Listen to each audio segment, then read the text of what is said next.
creatives, welcome to a Kid Code Beast Maker session. In this session, we have Aluxy, and today we're diving into Flying Basics Part 3.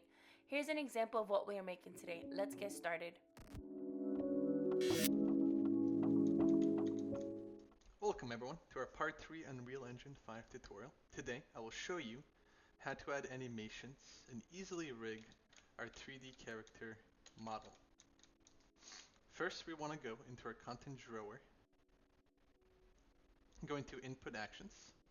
We want to create two data assets by right clicking input action. We want to name one input action underscore flying and the other one input action underscore up underscore down. For the first one, we want to make sure that we have our default settings, making sure that just consume lower priority is turned on and nothing else. And the second one, input action up and down, we want to make sure that we have within the value type vector 2D selected. Once you have those two finished and organized, we're going to go into our input default settings and create mapping elements and control bind the new keys towards our data assets. So we're going to create one mapping by adding our input action underscore flying and rigging it to Z. The same fashion, I'm adding the second data asset and rigging it to two keys, spacebar and left control. For the keybind that I'm going to be using to go down within the axis of the game, I'm going to put a modifier negate, which will tell the game that I'm going down, so it will start descending. Afterwards, just make sure you hit save, and we can start by going to our blueprints. Within the third person blueprint, we're going to start by creating our first enhanced input action. And from the started key, we're going to create a branch, and we're going to branch the true value towards a set movement mode. Once we have this finished, we're going to add our character movement component, drag it down, and then create the action value to is flying, and then the return value, we're going to move it, left click and add a non-blooming, and we will connect this to our condition.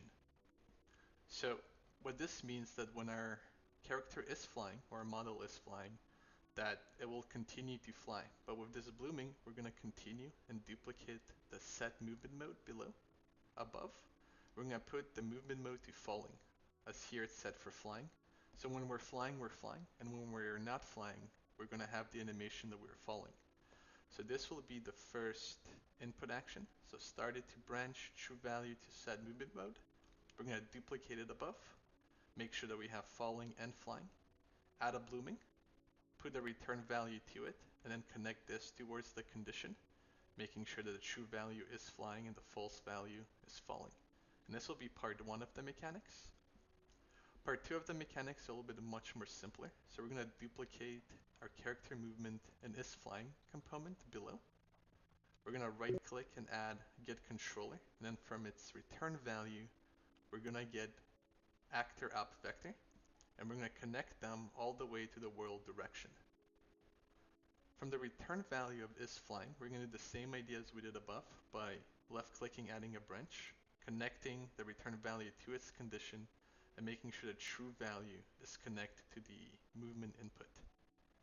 And this will be the input action flying keys that we're going to be using, telling the character model within the game when to fly, when to fall down, and basically having the keys that will allow us to go up and down smoothly within the axes. Once you finish everything, make sure you compile and save. And we can go to our last step, which would be going into our content drawer, going into our mannequins animations, opening our Manny blueprint. And from this blueprint, we're going to go towards our animation graph. So just by double clicking on the left side of the panel, or if you already have it open, it would be above here. And we're going to do two quick things. We're going to go towards our main states, double clicking it, and adding a new state by left clicking and renaming it towards flying. Once we have that, we're going to create a new variable by hitting the add variable icon over here, and we're going to name it flying as well. We're going to drag this flying variable within our locomotions shortly, but before we do that, we want to connect the new state of flying that we created with our locomotion by just dragging the two lines next to each other, and then going directly into our state, dragging the variable into the result action, connecting them to each other, going back, and then dragging the flying variable again.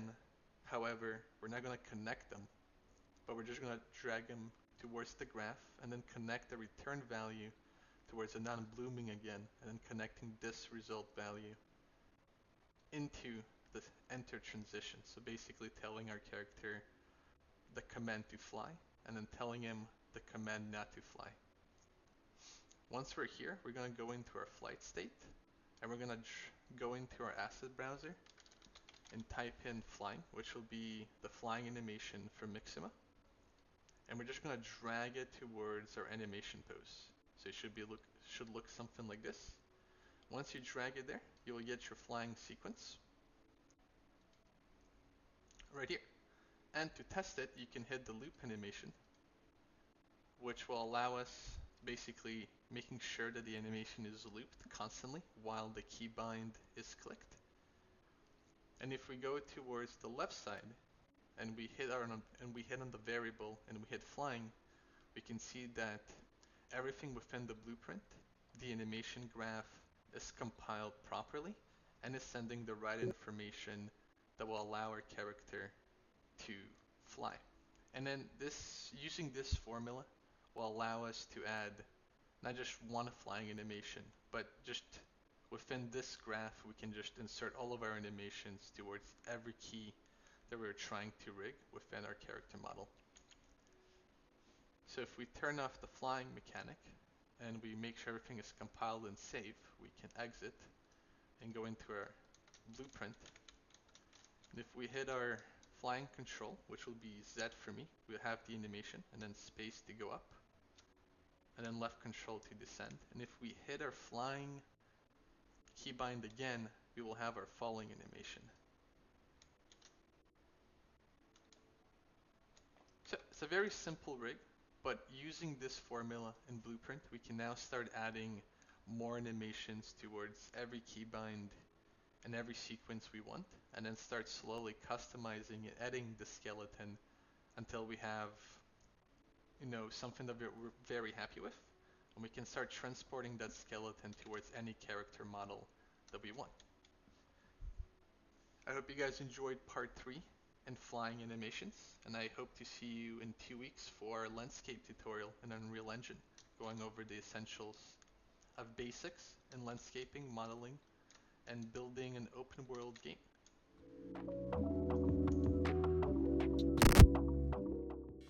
And that's a wrap. I hope you found this tutorial helpful. If you enjoyed it, be sure to subscribe to our YouTube channel for more content. See you in our next maker session.